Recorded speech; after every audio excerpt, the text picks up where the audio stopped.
Hey, fabulous eighth graders. It is Miss Haig here with your weekly video announcement for week 1, semester 2, the week of January 19th through the 24th. First thing that I want to do is extend a huge welcome to students who are new to this course.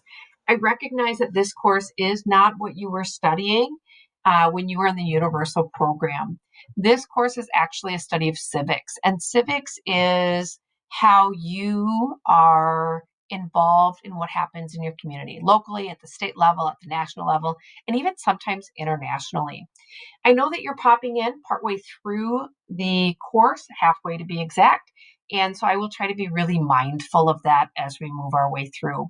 If you're curious as to what we studied first semester, you can click on the course overview button and you will notice that it lists the things that we have done. So we talked about citizenship, foundations, sharing powers.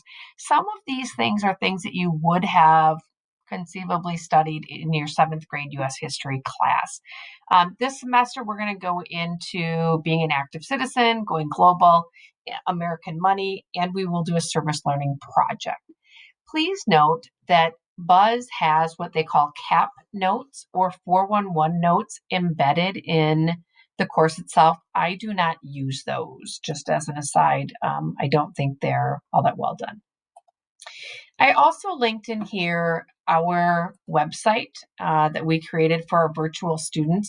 A couple of things to highlight. The tech help button is probably the most important, one of the most important things. Here we have all sorts of links. If you're trying to figure out how to use Buzz or how to submit work in Buzz, you don't know how to see feedback, you're not quite sure how to set up a shared folder, or you're having problems with your Chromebook, this is a place that you can go to for that.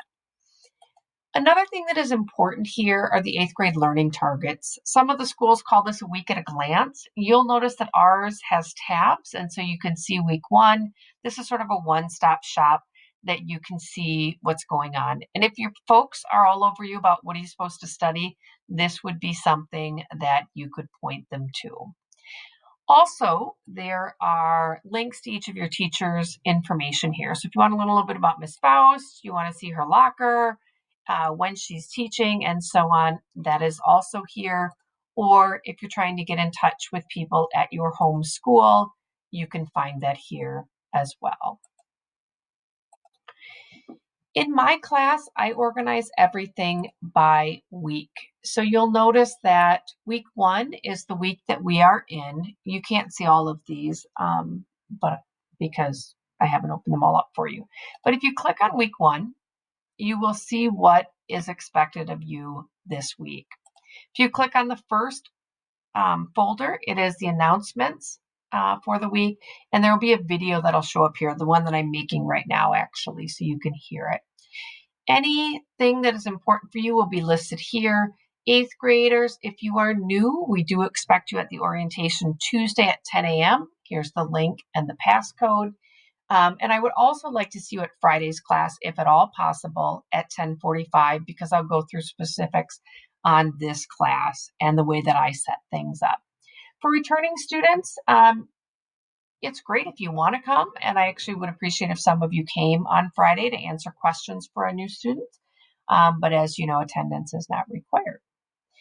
Then I list our unit of study. Active citizens is where we're at, what the topic is for the classes, and then anything that is required and optional. So you can see this week you are expected to read the lesson. So when you get into the lesson, you're going to hop in and you can see this is an introduction. They talk a little bit about citizens and civic participation. You can do the interactive piece, or if you prefer to read it, that is available as well. The second tab in each lesson is an overview. Those of you that are looking for advanced work, you can find that here. You would just have to let me know if you're choosing to do that. And you can see what we're going to be doing. I do 2 lessons a week because that seems to be a pretty good pace for us. The optional pretest is the next thing. Notice it is optional. In a content class, I don't think it's necessary. In a skills class, I do. Whether you choose to do this or not, it does not impact your grade one way or another. All right, folks, I'm running out of time, so I will hopefully see you in class on Friday. Have a great week.